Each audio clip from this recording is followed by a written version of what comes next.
Pangawil na tayo sa Pangawil alas 7 na, alas 7:02 na, no? So ito yung nakuha natin, ito yung nahuli natin ngayong araw na to, ngayong umaga, no? Yun, no? So mga 4 na kilo mga idol, no? 4 na kilo. Yan, biyayan dagat mga idol. So ayan, pwede na to, no? Oh, marami-rami na idol eh. 4 na kilo, no?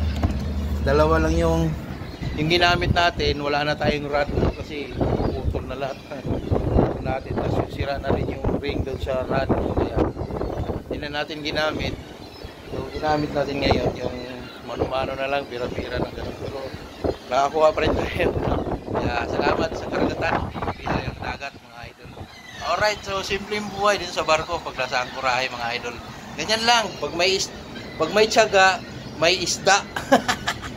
Thank you for watching mga idol.